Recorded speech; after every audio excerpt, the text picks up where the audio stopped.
आज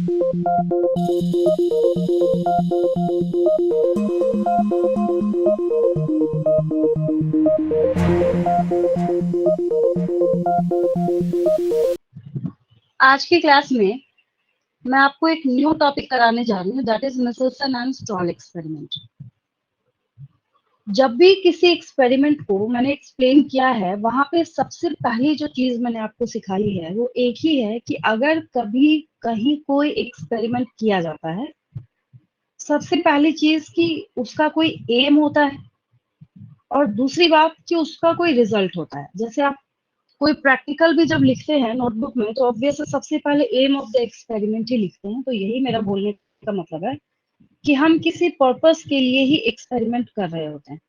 जैसे मैंने आपको हर्शे एंड चेज एक्सपेरिमेंट पढ़ाया, हर्शे एंड चेज एक्सपेरिमेंट जो आपने किया, तो उसका आपने एम क्या सीखा?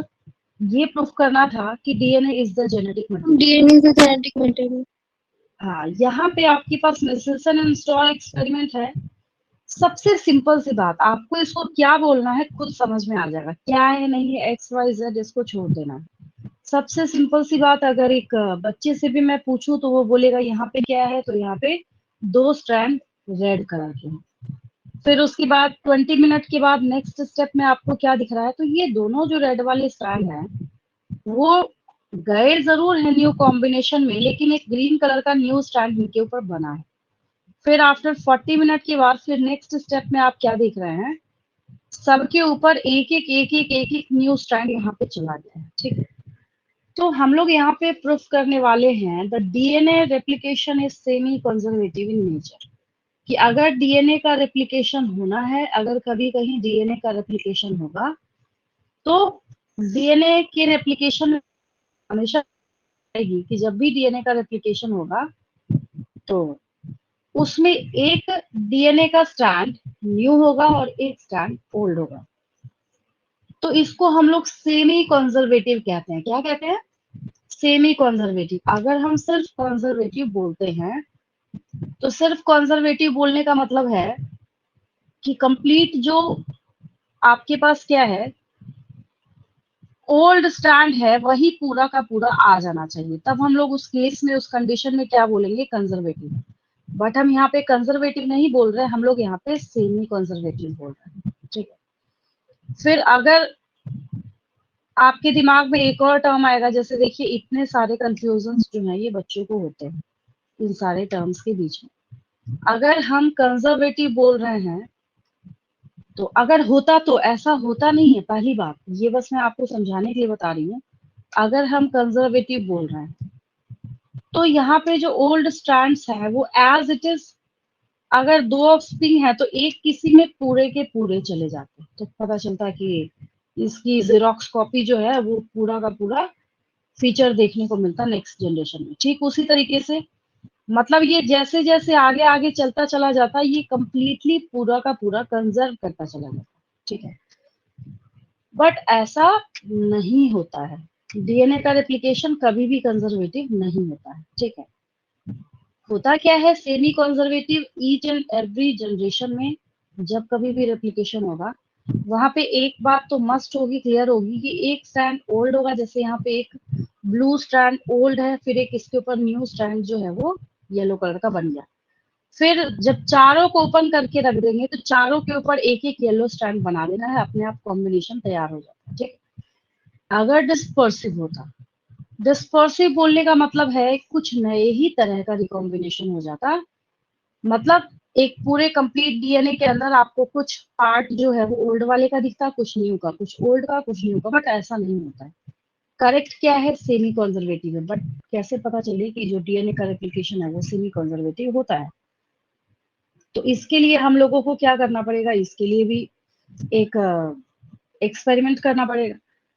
अब जो एक्सपेरिमेंट हम लोगों के पास यहाँ है, उसमें एक जो सबसे बड़ा चैलेंजिंग जॉब है, वो सबसे बड़ा चैलेंजिंग जॉब क्या है कि आपको यहाँ पे कुछ डीएनए के ऊपर M15 लिखा हुआ दिख रहा है। रेड वाला जो स्ट्रैंड है उसके ऊपर हमने उसको M15 का टैग दे रखा है, और जो ग्रीन कलर का है उसको हमने यहाँ पे M14 का टैग दे रखा है। अब यहाँ पे आप जब एनसीईआरटी रीड करने का काम करेंगे तो कहीं ना कहीं पे आपको लिखा हुआ जरूर दिखेगा, वो नोट करके आपको एक बात वहां पे बता रहा है कि हम लोगों ने यहाँ पे रेडियो एक्टिव आइसोटोप का इस्तेमाल तो बिल्कुल भी नहीं करा है। तो आपको ये बिल्कुल भी समझने की गलती नहीं करनी चाहिए कि हम लोग यहाँ पे रेडियो एक्टिव आइसोटोप का इस्तेमाल कर रहे हैं जैसे हमने हर्शे एंड चेज एक्सपेरिमेंट में करा था।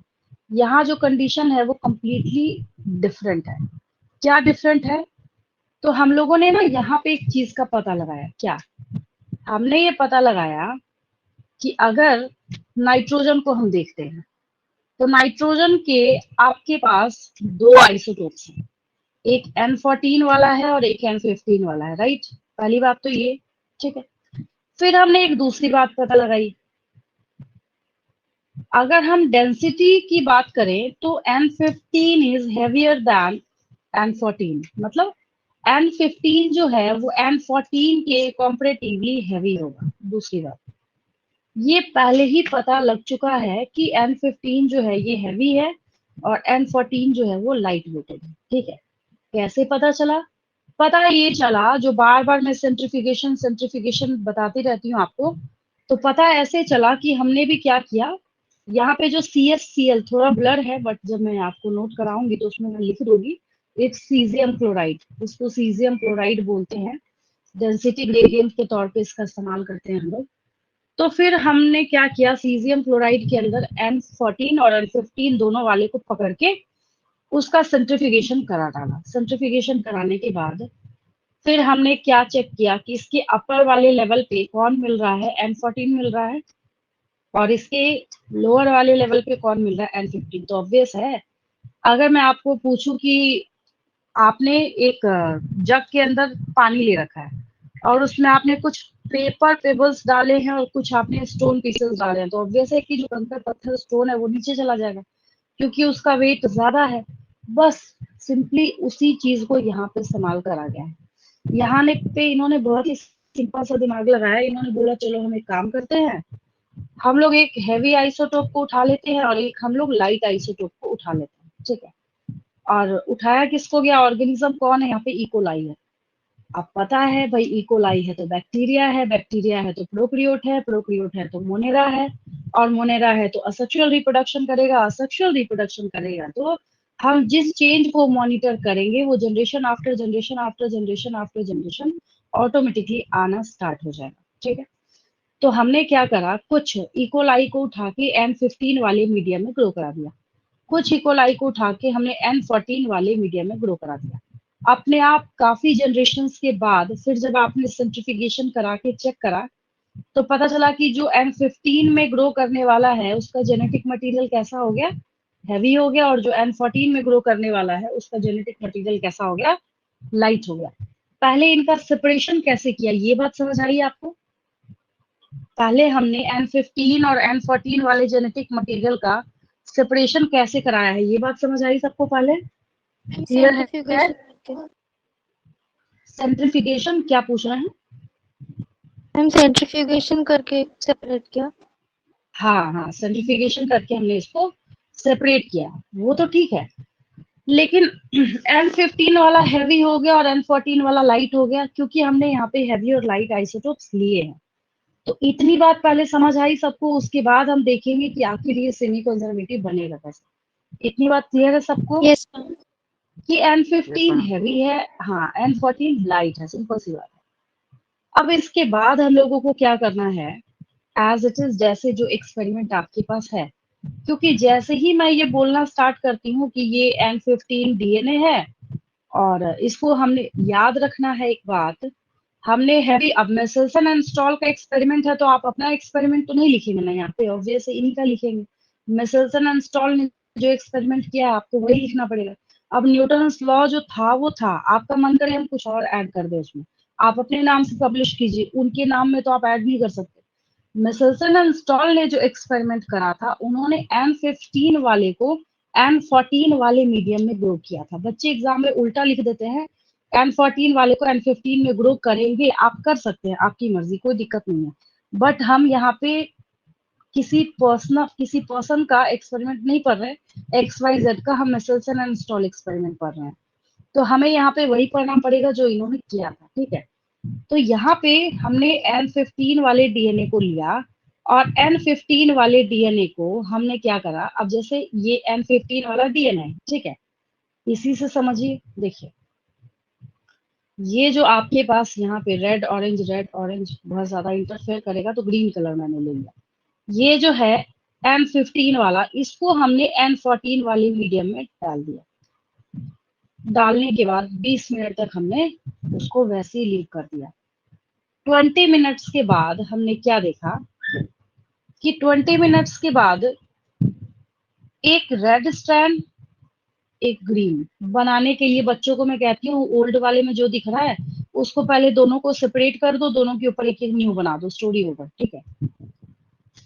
तो एक्चुअली ये हाइब्रिड है। हाइब्रिड सिंपल सी बात अगर मैं बोलूं, जहां पे दो चीजों को कंबाइन करके कोई न्यू चीज फॉर्म हो रही है, सिर्फ उसी को ही हाइब्रिड हम लोग बोलेंगे, ठीक है।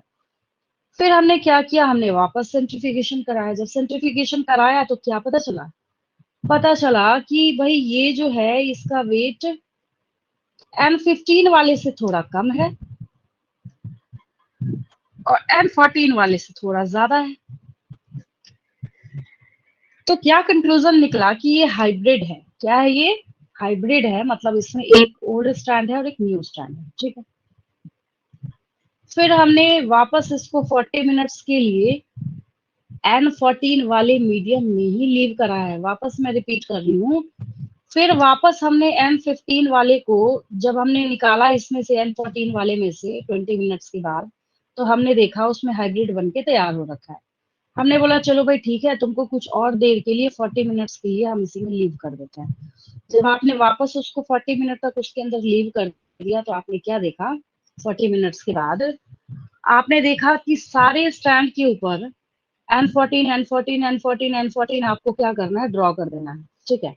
जब सारा N14 N14 आप उसमें ड्रॉ करते चले जाएंगे तो ड्रॉ करने के बाद फिर क्या होगा, आपको एक और चीज देखने को मिलेगी कि यहाँ पे आपको दो ही केस मिल रहा है ना, इस बीच वाले दोनों को क्या बोलेंगे, हाइब्रिड है, तो ये बनाया आपने हाइब्रिड। फिर बाकी के ये फर्स्ट और ये लास्ट, ये दोनों क्या है, तो ये दोनों लाइट है, लाइट आइसोटोप है। तो लाइट है तो इसको सही में ऊपर बनाएंगे। बार बार मैं आपको एक ही बात समझा रही हूँ कि यहाँ पे हमने रेडियो एक्टिविटी का इस्तेमाल नहीं करा है। यहाँ पे हम ये देखने का काम कर रहे हैं कि अगर हम एक डेंसिटी ग्रेडियंट अप्लाई कर रहे हैं तो सेंट्रिफिकेशन कराने के बाद कौन लाइट वेटेड है, किसका वेट हैवी है और किसका वेट इंटरमीडिएट है। तो इंटरमीडिएट वेट वाला कौन आता है यहाँ पे, हाइब्रिड आता है, ठीक है। तो क्वेश्चन नंबर 1, who proposed या who proved that DNA is semi conservative in nature, Michelson and Stoll। अगर मैं इस क्वेश्चन को उल्टा कर दूं, what was the conclusion of Michelson and Stoll's experiment? हाँ, तो नहीं वो तो आर्शियन चीज का था, इसका बोलेंगे हम लोग, इनका बोले हाँ DNA semi conservative in nature. हाँ, DNA semi conservative in nature, ठीक है। फिर अगर आपसे थर्ड क्वेश्चन पूछा गया, which organism was selected by Meselson and Stahl, Escherichia coli या ई कोलाई का इन्होंने इस्तेमाल किया, ठीक। एक और क्वेश्चन जो कि नीट में पूछा हुआ क्वेश्चन है कि जब मिसेल्सन एंड स्टॉल एक्सपेरिमेंट कर रहे थे तो इन्होंने डीएनए को जब यहाँ पे सिलेक्ट करा है तो किस फीचर को सिलेक्ट करके वो अपना एक्सपेरिमेंट करा रहे थे। वहां पे आपको लिखा होगा रेडियो एक्टिविटी, उसके बाद आपको लिखा होगा वॉल्यूम, फिर आपको लिखा होगा डेंसिटी ग्रेडियंट। डेंसिटी ग्रेडियंट को आपको टिक करना है। तो अगर आपने यहाँ पे हैवी और लाइट आइसोटोप को सिलेक्ट करा है तो ऐसा तो नहीं है कि किसी एक घर के पॉट में बर्तन में आपने छोड़ दिया, कोई ना कोई आपने उसको मीडियम दिया होगा, कोई आपने डेंसिटी ग्रेडियंट दिया होगा। तो डेंसिटी ग्रेडियंट के तौर पे किसका इस्तेमाल किया मिसेल्सन एंड स्टॉल ने, तो मीडियम क्लोराइड, इसका इन्होंने इस्तेमाल किया, ठीक है। Which isotope was heavy, N15? Which isotope is light weighted, N14? और कॉम्बिनेशन में आपको क्या देखने को मिला, बोथ N14 एंड N15। या फिर हाइब्रिड में आपको क्या देखने को मिला, बोथ N15 एंड N14, ठीक है। क्लियर हो गया सबको?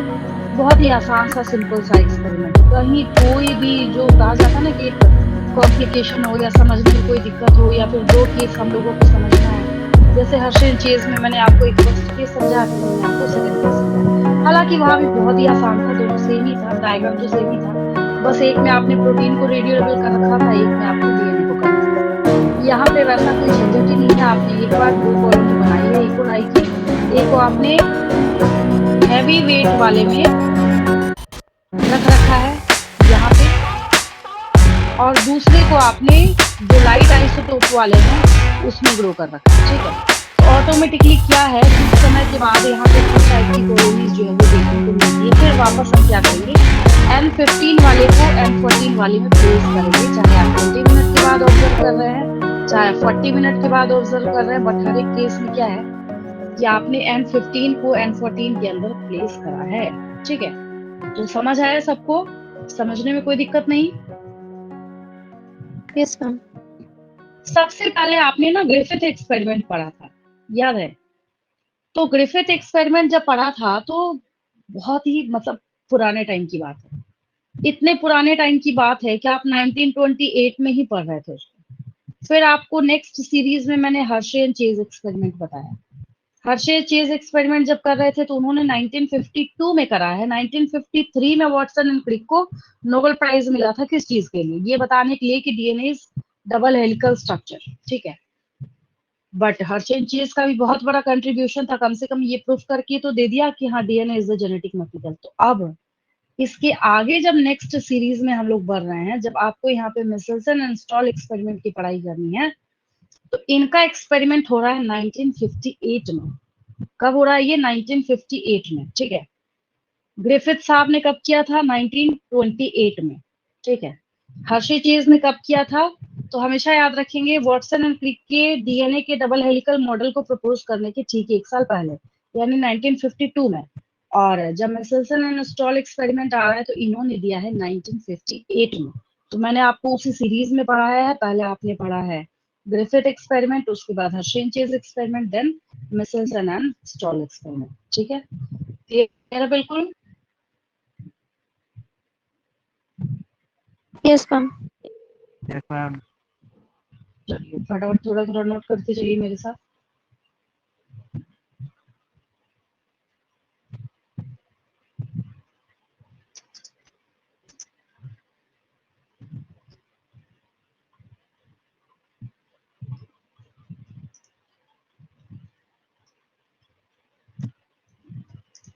मिसेल्सन and Stahl's experiment.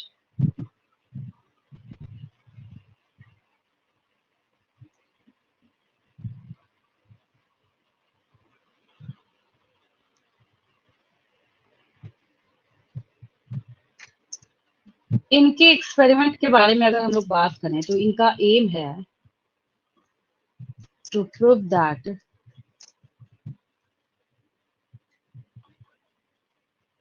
DNA semi conservative in nature. Is semi conservative in nature. ठीक है, ये हो गई पहली बात। अब इस सीरीज में जब हम आगे बढ़ते हैं, नाम तो हमने लिख ही रखा है तो दोबारा हमें लिखने की कोई जरूरत नहीं है। हाँ, एक चीज हम कर सकते हैं, यहाँ पे ईयर जरूर मेंशन करेंगे। दे performed their experiment 1958। in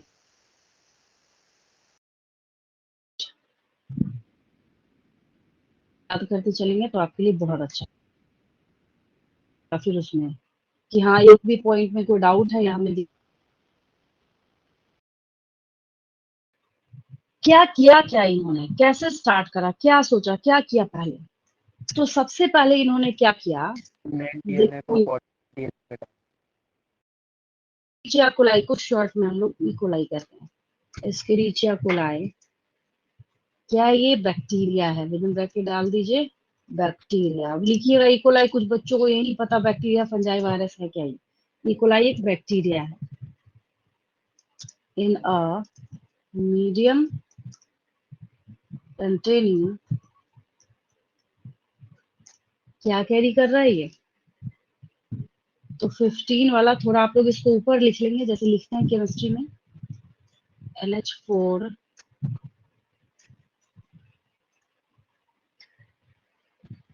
उसके बाद Cl।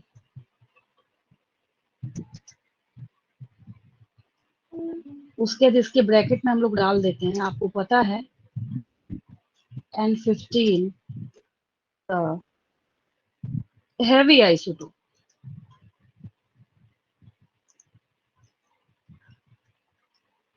Of nitrogen.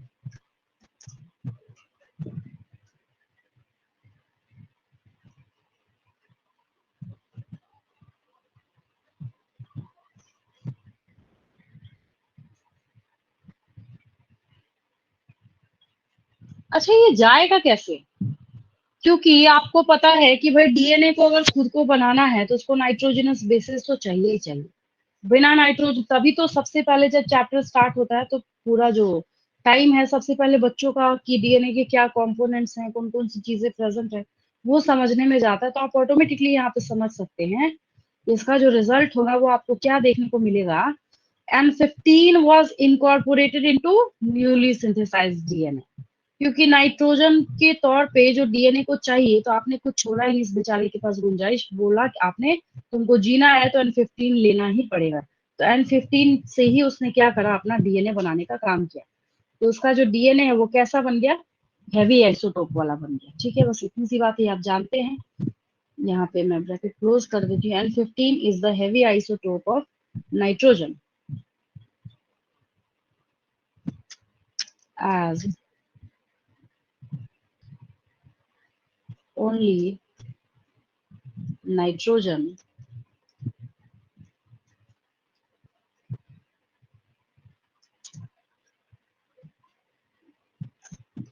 source for many generations। ये एक दो जनरेशन के बाद आपको इजीली नहीं मिलेगा, many generations। ओके, फिर आपको इसका रिजल्ट क्या मिला, आपको रिजल्ट ये मिला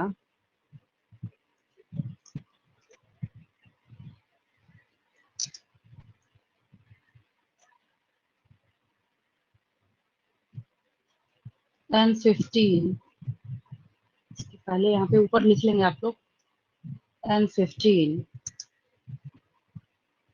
was incorporated, मतलब उसमें इन कर गया, incorporated into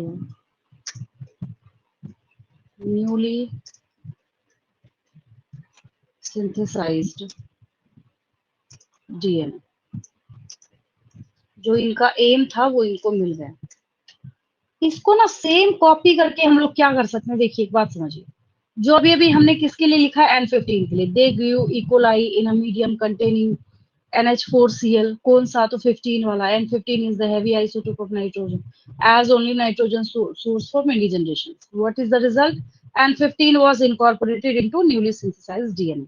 हम इसको कॉपी करके अगर सिर्फ 14 यहाँ पे कर दें तो सेम जो है यहाँ पे क्या हो जाएगा, वो N14 वाले में चला जाएगा। फिर क्या करना है इनको, N15 वाले को, मतलब N15 वाले को N14 में प्लेस कर देना है। ठीक है, तो अभी आपने क्या रिजल्ट देखा कि आपको क्या मिला यहाँ पे, N15 वाला जो हैवी आइसोटोप है वो यहाँ पे बन के तैयार हो गया। अब इसको हम नॉर्मल डीएनए से पहचान सकते हैं, पकड़ सकते हैं कि हाँ भाई ठीक है, नॉर्मली N14 वाला तो वैसे भी पाया जाता है। इस पेज का स्क्रीनशॉट लेंगे, फिर मैं आगे बढ़ती हूँ। लिख लिया है।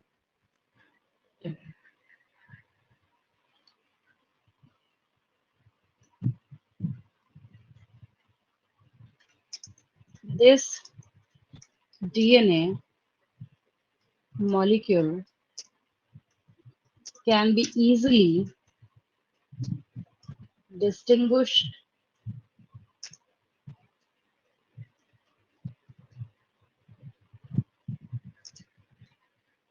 from the normal DNA by centrifugation।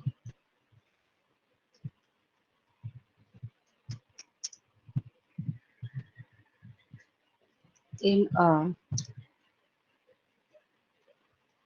cesium chloride, ये भी क्वेश्चन है।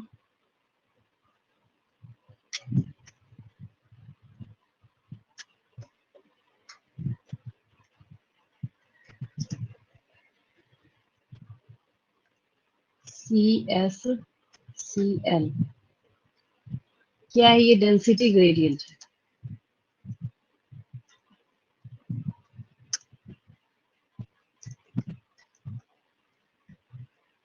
डेंसिटी ग्रेडियंट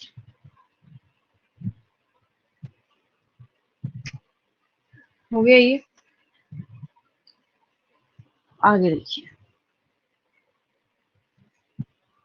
फिर हम इन सबको उठा के N14 वाले में प्लेस करने जा रहे हैं।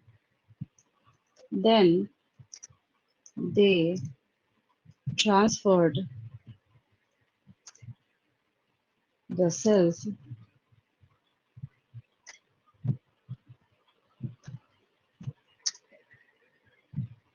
into a medium with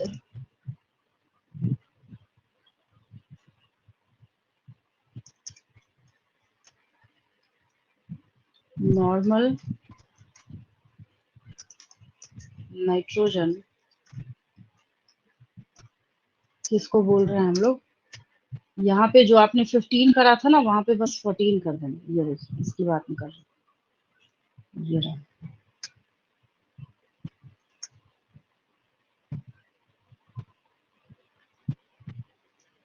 ये है, यहाँ पे बस इसको 14 बनाना है।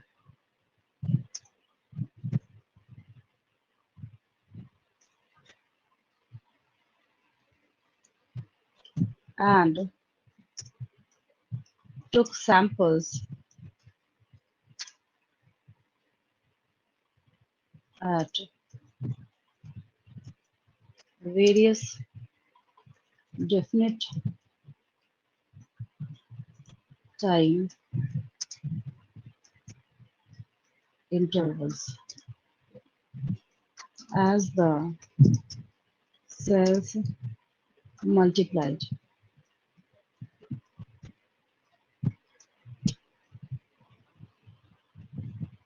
Then extracted the DNA that remained as double strand.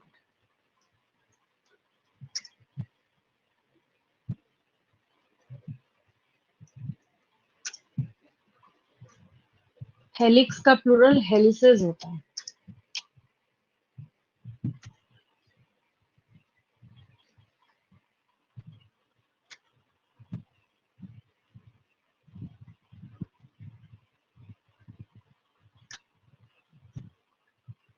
चलिए, ये पेज हो गया done.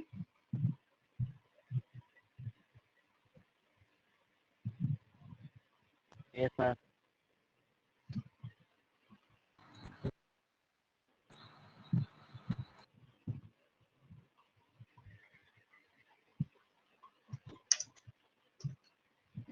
After 20 minutes,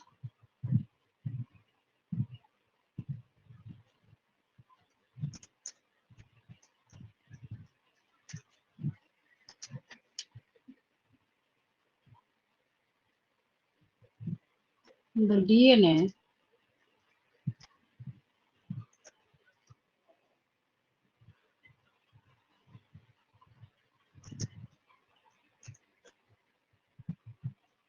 extracted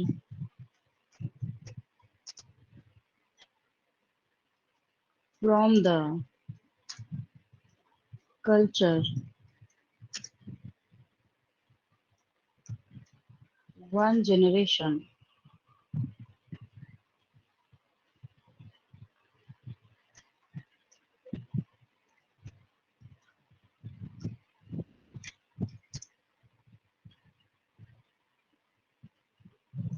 after the transfer of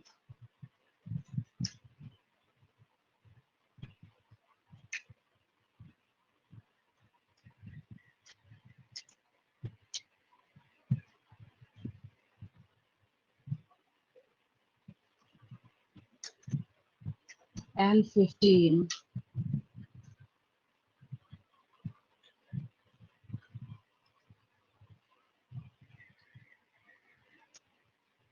to, यहाँ गलती से भी एग्जाम में आपको N14 टू N15 नहीं लिखना है। जब भी लिखेंगे तो N15 टू N14 लिखेंगे। N15 to N14 medium.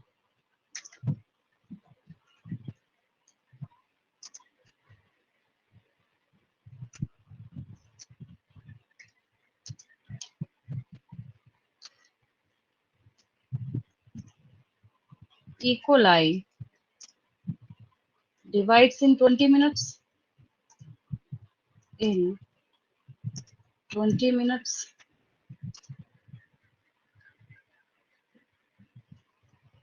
had a hybrid or intermediate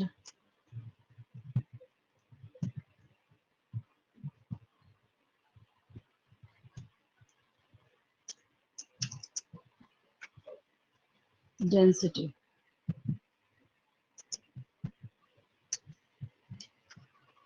हो गया ये। आपको सेकंड वाले केस में सिर्फ ये दिखा कि सारे के सारे जेनेटिक मटेरियल कैसे हैं, तो सारे के सारे जेनेटिक मटेरियल हाइब्रिड वाले हैं जब आपने 20 मिनट के बाद देखा तो। फिर उसके बाद बात करेंगे after 40 minutes.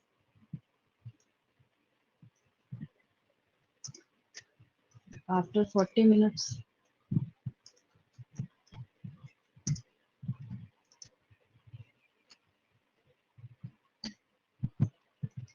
DNA extracted from the culture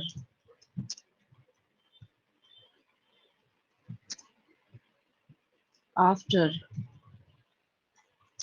another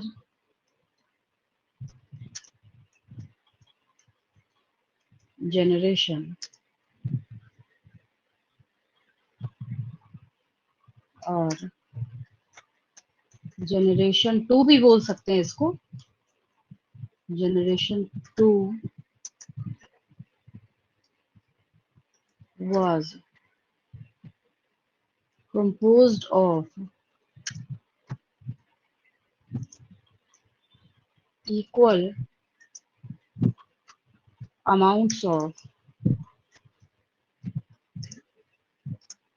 this hybrid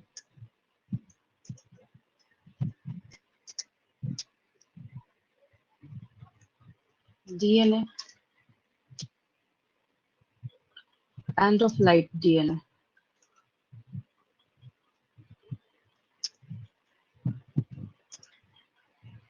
बस हो गया। जो आपको कंक्लूजन चाहिए वो इसने निकाल दिया। वो यहाँ पे खुद ही इसने बताने का काम किया कि DNA semi conservative in nature. ठीक है, बस यहाँ पे लास्ट में कंक्लूजन लिख लेंगे। Hence,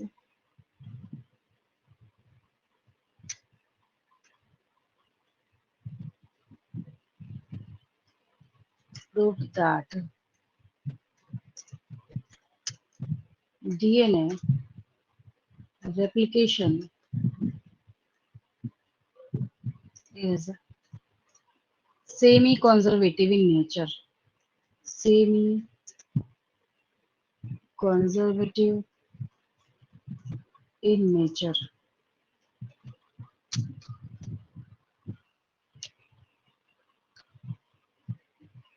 ये आपका मेसेल्सन एंड स्टॉल एक्सपेरिमेंट जो है ये कंप्लीट हुआ।